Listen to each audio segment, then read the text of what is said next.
מזמור לדוד. אדוני רואה לא אחסר, בנוטש ירביצני, על מי מנוחת ינחלוני. נפשי יהושבב, ינחני במעגלי צדק למען שמו. גם כי אלך בגיא צל מוות,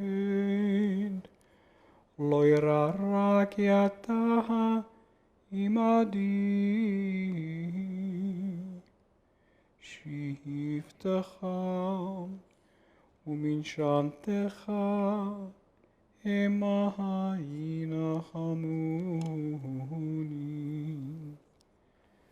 תערוך לפניי שולחן נגד צורריי, לישנת והשמן ראשי קוצי רוויה. אך טוב וחסד ירדפוני כל ימי חיים, ושבתי בבית אדוני לאורך ימים. Psalm 23, just chanted in Hebrew. The Lord is my shepherd, I shall not want. Giving me repose in green meadows, leading me beside the still waters to revive my spirit. Guiding me on the right path, for that is God's essence. Though I walk through a valley of the shadow of death, I fear no harm, for you are with me. Your staff and your rod, they comfort me. You prepare a banquet for me in the presence of my foes. You anoint my head with oil, my cup overflows. Surely goodness and kindness shall be my portion all the days of my life, and I shall dwell in the house of the Lord forever. This morning we're here to say farewell to Sylvia Brodsky, Tzipporah bat David v'Batya, Tzipporah the daughter of David and Batya. She passed away on September the 22nd, which is the 22nd day of Elul in the Hebrew month, in the Hebrew year of 5779, at the age of 78. She is survived by her husband Greg, her sons Aaron and Dan, married to Ann Weitzman, her sister Marlene, brother and sister-in-law Ivan and Karen Brodsky, her grandchildren Logan, Sahara, Gabriel, and Adrian. She was predeceased by her brother Martin Flush and her parents David and Betty Flush.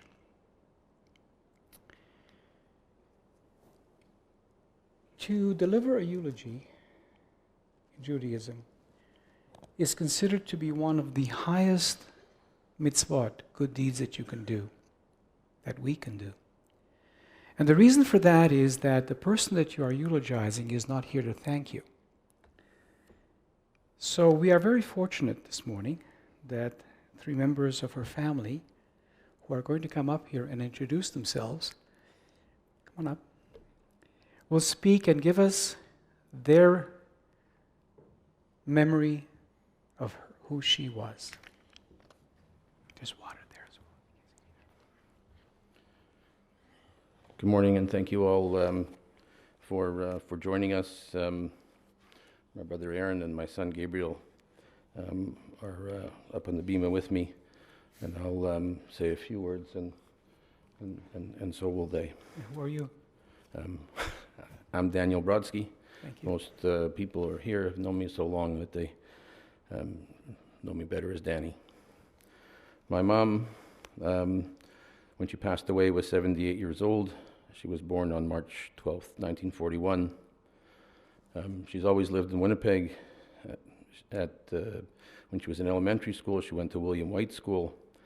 Later in high school, she went to St. John's Tech. And she married my dad in 1957, and they were married in this synagogue, the Sher Zedek. I came along not too long after my parents were married.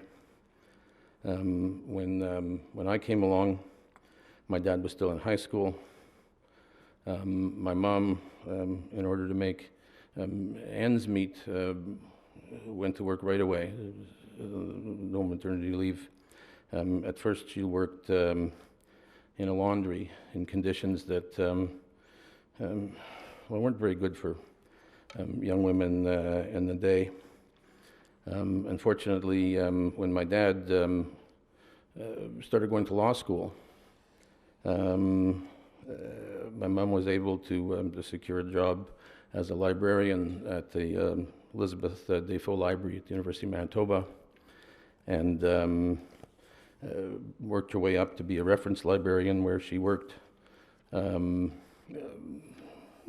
of her life, in fact, up until the time my mother's sister's husband passed away in a motorcycle accident, along with their son Stuart. And it was at that time that when her sister needed the help the most, Sylvia gave up her job at the University of Manitoba Library and went to work at Superior Foods with her sister, starting off as a clerk and working up ultimately to be in charge of the whole accounts receivable department. And she stayed at Superior Foods for a number of years until she was satisfied on her own, apart from her sister telling her so directly, that it's okay, things are okay now. And at that time, she went back to the University of Manitoba and continued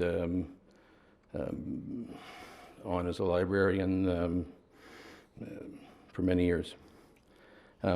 She's survived by my wife Anne and I, and Gabriel and my son Adrian. Aaron is here too, and Aaron's wife Evangeline, Sahara and Logan, their children. She's survived by her sister Marlene, Larry and Michael has done so much to help us get ready to be here today and to take care of virtually everything. And Larry and Marina and Michael and Donna were just amazing, and all of their children, Ivan and Karen. And Ivan's here from Minneapolis, my dad's brother, and their children, Adam and Val and their family, and Matt, and my cousins who are listening via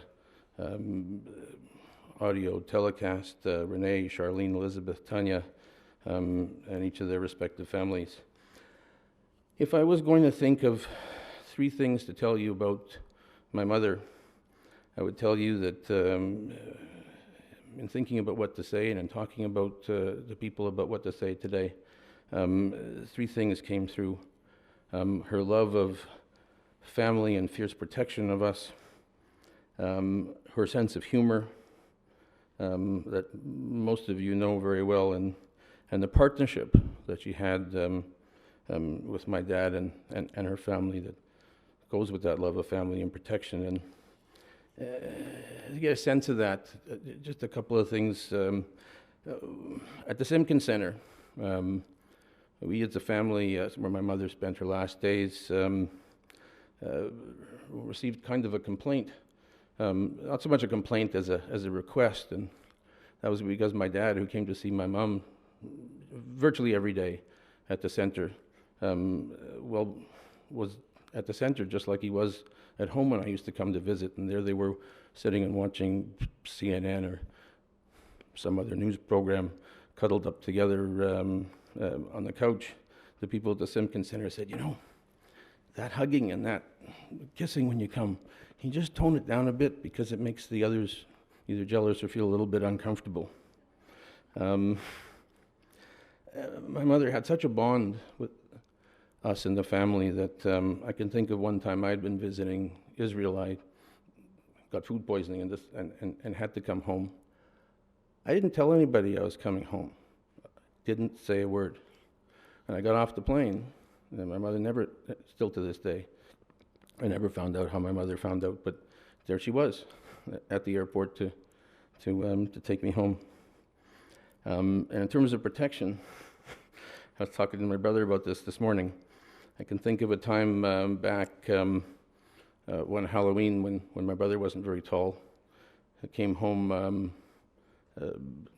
teary-eyed because someone had taken his bag of candies, and she was going to go take him upstairs and wash him off and make him feel better. And I was going to come with, and she was having none of that because she looked at me and said, "You get out there and go get his bag back." and I did. The sense of humor. I can tell you that in looking out at the number of people here, there were times in my mother's life that she felt being in the shadow of someone like Greg Brodsky made her feel somewhat insignificant and unnoticed. And I can tell you right now that if she was standing here where I am, looking at all these people and knowing how many people are listening on the internet, she would have faked her death long ago. I remember a time when I was a high school student, a junior high school student at J.B. Mitchell, coming home with a black eye and scrapes on my face, and my mother said, "What happened?" And I told my mother, "Well, I was in a fight." She said, "Well, I hope they got, you did better to them." And I said, No, I didn't fight back at all. She said, what do you mean you didn't fight back? Mom, it was a bunch of girls, and you told me I was never allowed to hit a girl. And she said, next time it happens, find someone, but if you can't find someone, it's okay to defend yourself. I can tell you that in terms of a partnership, the relationship that she had with my dad, it was not just those times at the Simpkin Center, or times we came to visit and they were cuddling on the couch. They had a partnership that was truly amazing. My dad had certain responsibilities outside of the house. My mother gave advice about things, and they talked everything over inside the house. And with respect to domestic issues, my mom was king, and my dad still can't boil an egg. But everything was 50-50. When she asked him to do things, he did it without complaint. It was a real partnership and a division of labor that, while it was unspoken, was not something that made either of them feel like they were being taken advantage of in any way. The last thing I wanted to say is that my mother was so lucky to have her family with her right up until the end. And in fact, while I couldn't make it because I was stranded when my plane was canceled back on time, I was so comforted to know that her sister Marlene and my father and the rest of the family in town was at her side when she passed. And while she was passing, Marlene in particular sat and told stories about things that happened between them over the course of their life, and all the way back to when they were little girls. And I posted a picture on Facebook back from those times.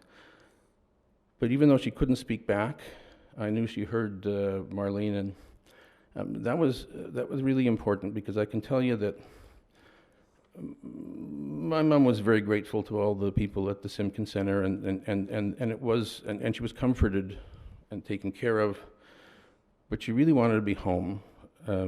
She really wanted to be with my dad at home. It's not that she didn't like the environment of the Simpkin Center. There couldn't be a better environment, but she really wanted to be home. And if she couldn't be home, one of the closest people, other than the closest of family members in our family, was Marlene's ex-husband, Gordy, who died in a motorcycle accident with their son, Stuart. Gordy was the most significant person, other than the kids and my dad, in her life. And we talked about this. And my mother was not afraid to go, because in her mind, and she believed it with 100% certainty, if she couldn't be at home, she'd rather be with Gordy. And Gordy always would take care of her, always took care of her, and she was certain to the last breath that it was the right place to go. She was not afraid, and she was not afraid because she was positive that Gordy would be taking care of her. I'm sure that's happening today, and thank you very much for coming.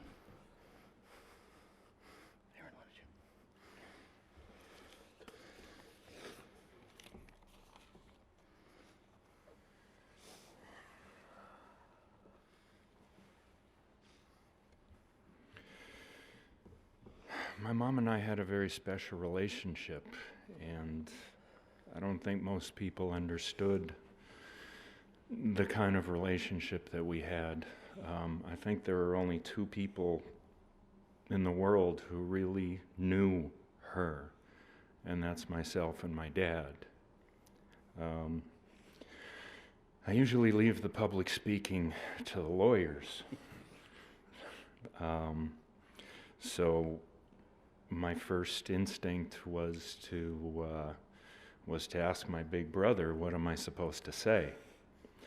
My second instinct was to say nope, because when it comes to my family, that's what I do. They tell me to do X, and I say nope. They tell me to do Y, and I say nope.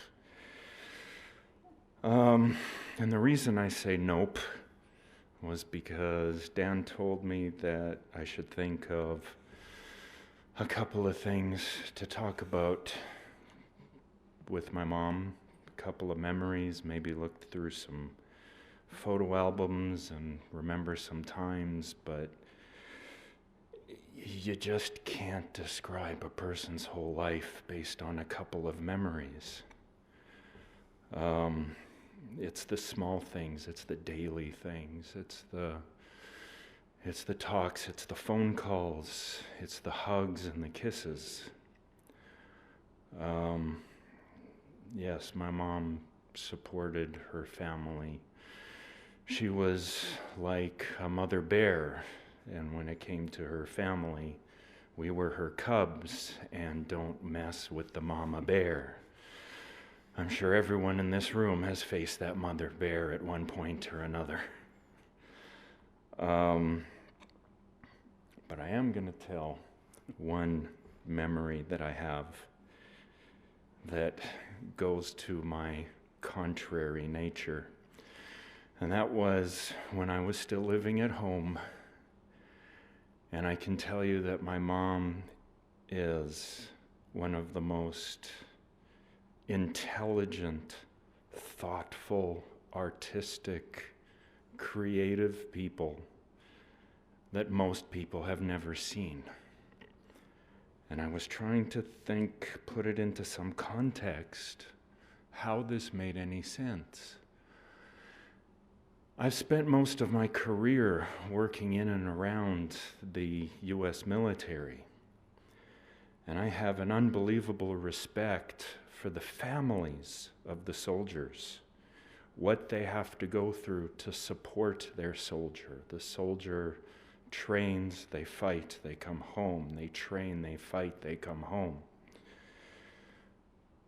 It's the families that are the backbone, the army wives that make it possible for the soldiers to do what they do. The soldiers could not be successful were it not for the backbones that the wives bring. My mom was the backbone for our family. She made it possible for my dad to be who he is. He would not be who he is were it not for my mom. She wore the armor in the family. And most of us have only seen the armor. She was the person she needed to be for my dad. But there was one time that I remember like it just happened this morning. I was still living at home. I was listening to music up in my room.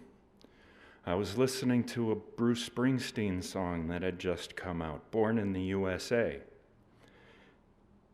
it was hyped as the most patriotic song.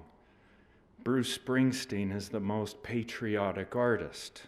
And I was listening to the words to this song, and I was thinking to myself, this is horrible. Born down in a dead man's town, the first kick I took was when I hit the ground. End up like a dog that's been beat too much till you spend half your life just covering up. That's the first verse. How could this be a patriotic song? The next thing I know, I hear my mom, "Aaron, turn it down." Right's up there with Danny. Remember, don't make a mess. Well, I remember, turn it down. Well, here's me and my contrary nature. I did turn it down. And I walked downstairs and I turned on the stereo in the family room and I turned it up even louder. And I said, you have to listen to this. And I told her my thoughts about the song. And for a good 2 hours, we just talked about that one song. My mom is not a Bruce Springsteen fan. But we talked. And I looked behind the armor, and that's the person that I saw. And that's the person that I remember.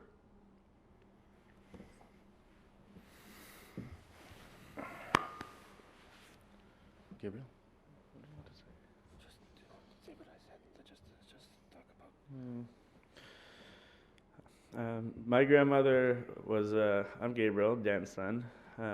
I knew Sylvia as Baba Sylvia, and like everybody has said, she was always a big family person. Whenever we would always call her every Friday night and do the Friday night blessings with her, and they were always on the phone or tried to be there for the holidays. And anytime they went traveling, they would stop by and spend as much time with us as they could. They'd usually book a hotel for a night and spend the whole day with us. And every time she could, she wanted to spend time and talk to us. And she cared more than anybody about us.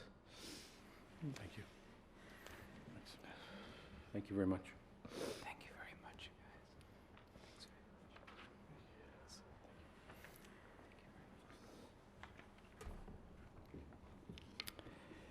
guys. Thank you very much for giving us a very insightful background on Sylvia.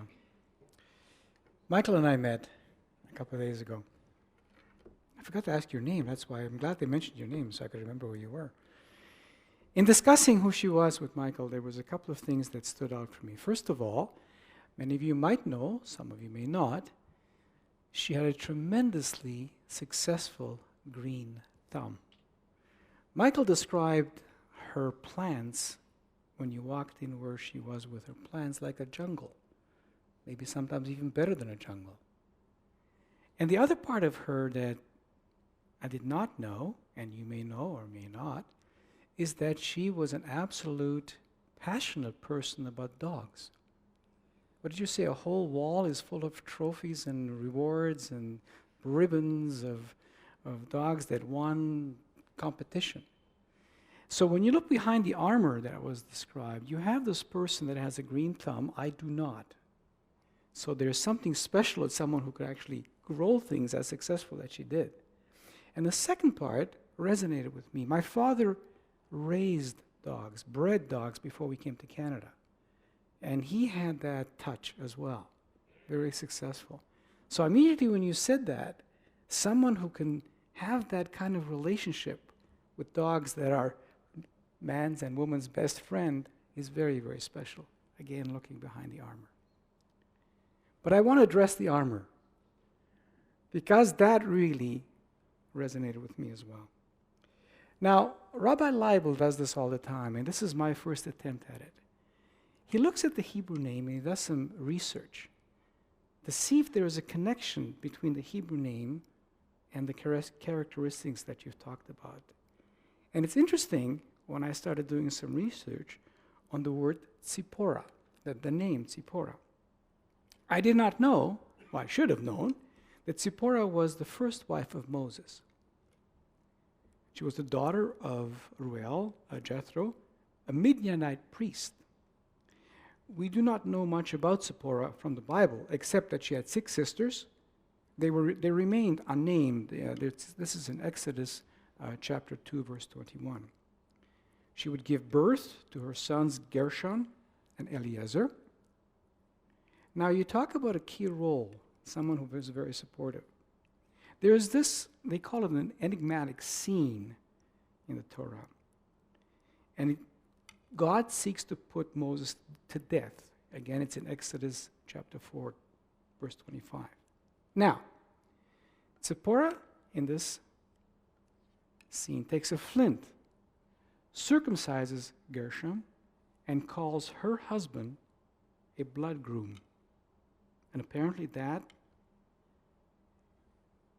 convinced God to leave Moses alone. The other part of Zipporah that really interested me as well, it brings up a very unusual verb, sapar. And apparently when it's used, it can mean pierce, a piercing sound, a skewer. It also refers or can refer to the noun sipor, which apparently is a common word for a bird, and apparently it appears to refer to a bird's signature piercing sound. Now, why is that important? The description that I was given of Sylvia was this. All of you, if you had a relationship with her, you knew where you stood. She was not shy. She told you. As you said, Michael, she couldn't tell a lie. What she saw is what you got. And good, bad, or indifferent, that's who she was. In today's world, you might say it might have been PC incorrect, but that was her armor. Also, it was made very clear to me they were both extremely intelligent, both she and her husband. Now, we all know her husband is a brilliant lawyer, and I think, as somebody pointed out, she knew that. So he was the king outside the house. But someone referred to earlier, inside the house, she was every other royalty, including the king. Perfect partnership. 2 very strong personalities that often that would not work. In this case, they did. And I think her armor worked to her advantage. Because of all the people in this room, Greg knew where he stood all the time. If he stepped out of line, he would be told. It was a phenomenal partnership, at least from what I gathered. So what do we take away from this? You know, most of us are Canadian first and polite second. We don't want to hurt someone's feelings. And that's okay. But there comes a time where it's best to put it on the line, and I think for Sylvia that worked. I was told that there is a niece who shared something that really goes to the character. She said, you know, I don't think she really liked me, but I can't help crying for her. It's the kind of respect that you can't put your finger on. Maybe who you are and what you do and what you've done is something Sylvia would have disapproved of, but you still earned her respect. That's a wonderful trait. Maybe we can sort of gather a little bit of that and take that back with us. That's a learning process in this area. We can remember her in this sense, because that's really what we have here, is to take back a memory and remember who she was and the relationship that we each had with her. It is customary at this time to recite the El Malrachamim, the memorial prayer, and Rabbi Green, who was our rabbi now emeritus, always likes to refer this as the phone call to the soul, because both in Hebrew and English, the actual name is mentioned. So if you are comfortable doing so, and I mean that, please rise for the recitation of the El Malrachamim.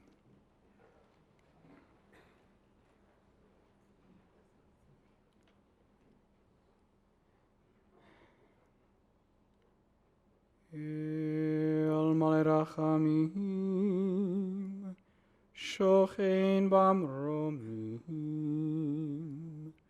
המצא מנוחה נכונה תחת כנפי השכינה, במחלות קדושים וזכורים, כזוהר, הר כמזכירים, את נשמת ציפורה בת דוד ובתיה, שהלכה לעלמם, בגן עדן תהא מנוחתם, ענה בעל הרחמים, הסתירך בסתר כנופך כל עולמים, וצרור בצרור אחם את נשמתם, אדוני הוא נחלתם, ותנוח בשלום על משכבם, ונאמר Amen. Exalted, compassionate God, grant infinite rest in your sheltering presence. Among the holy and the pure, to the soul of Sylvia Brodsky, Tzipora bat David Vabatya, who has gone to her eternal home. Merciful One, we ask that our loved one find perfect peace in your eternal embrace. May her soul be bound up in the bond of life. May she rest in peace. And let us all say, Amen. You may be seated.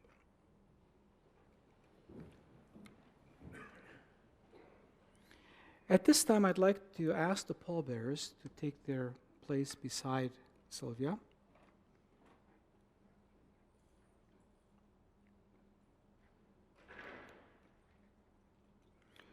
Also, I'd like to invite the family to now move on to the transportation, to the vehicles that are parked outside. So this is a good time to start your journey.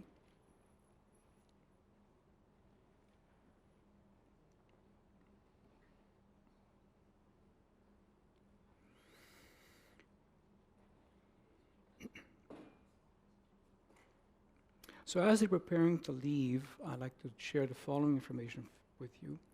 After the ceremony at the grave on the Shared Tzedek Cemetery on the corner of Armstrong and Main, everyone is invited back here for a gathering in honor of Sylvia.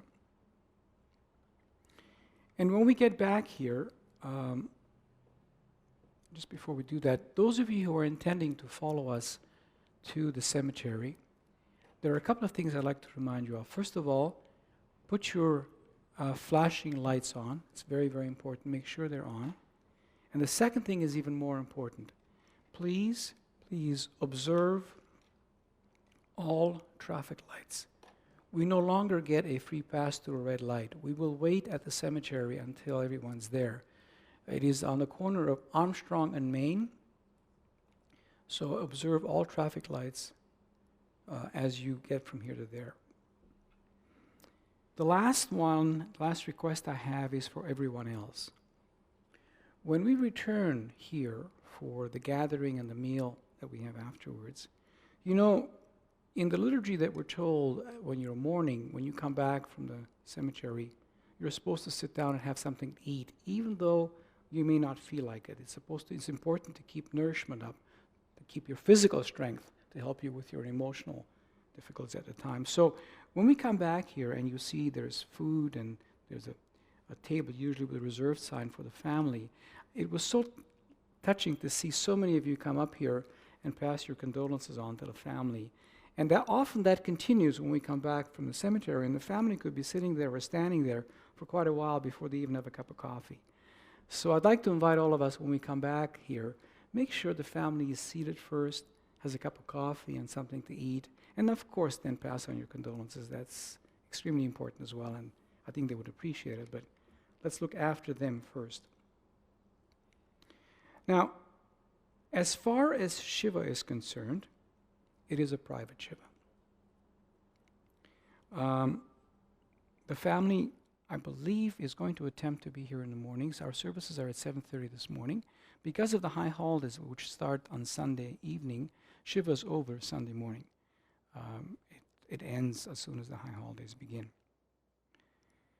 In a few moments, as the family makes their way to their transportation, we're going to ask you to all go back into the lobby and form two lines, honor lines, as we say farewell for the last time to Sylvia. When we get to the cemetery, I will then pass on some more information at that time. I want to thank you all for being here this morning and sharing this important moment with the family and showing your respect to Sylvia for the last time. And in a moment, I think we'll be able to form the lines outside. Thank you again for coming, everyone.